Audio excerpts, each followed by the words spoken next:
What's up guys, Kent here with Corsby Gaming. This video is going to be a game review on Mortal Kombat 11. In this video I'm going to cover the different game modes, the combat mechanics, some of the different features, and I'll wrap it up by giving my overall opinion of the game. Before we get started though, please hit the subscribe button if you haven't already. So the first game mode I'm going to cover is the story, which picks up where Mortal Kombat 10 left off. So if you haven't played 10, some parts of 11 don't really make much sense, but the game really makes up for that fact by having exceptional cutscenes and a compelling storyline. Basically, this Elder God Kronika wants to restore balance and manipulates time and causes this to happen.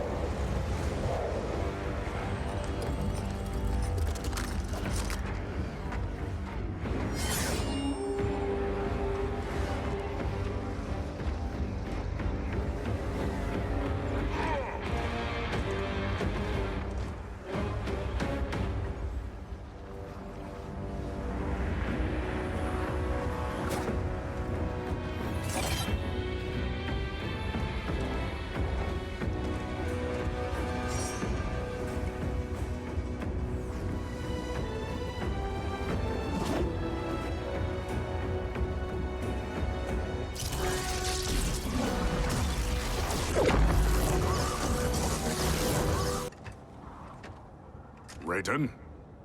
Shao Kahn? General Kotal. Kotal Kahn. Khan? Pathetic fool. You pretend to my throne. It is mine, by right and deed. You were killed long ago, as was your repugnant spawn Melina. I am Khan of Outworld. Vacate my throne, or I'll soak these sands with your blood.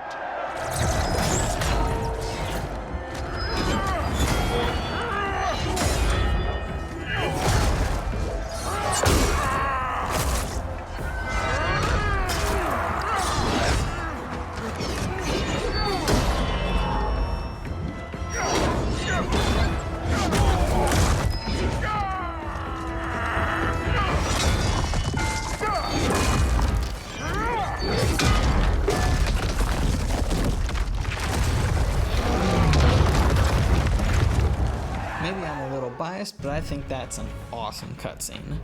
That brings us to our next game mode, the Towers of Time.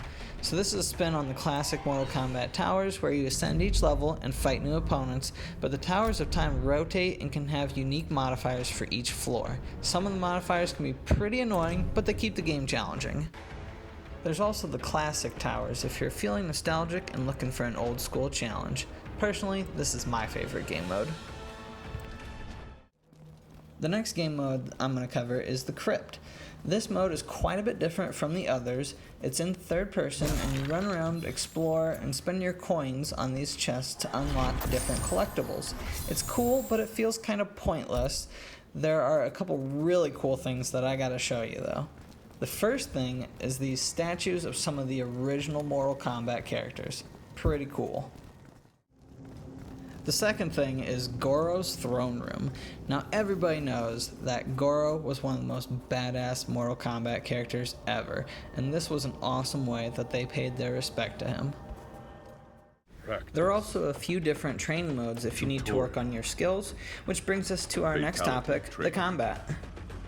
So it's been a while since I've played a Mortal Kombat game. I think the last one I played was Mortal Kombat Deception, so a lot's changed since then. The combat has good pacing and is smooth. It allows for strategy and skill to dominate, as opposed to mindless button mashing like some other fighting games. The different characters and moves have good balance for the most part, so no one character is always picked, and there isn't move spamming, though it's hard to beat a good uppercut. Can't anyone stop me? Cabal wins.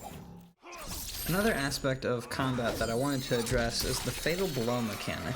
While this ability is really cool and provides some incredibly grotesque scenes, I felt like it kind of ruined the natural pacing of the combat.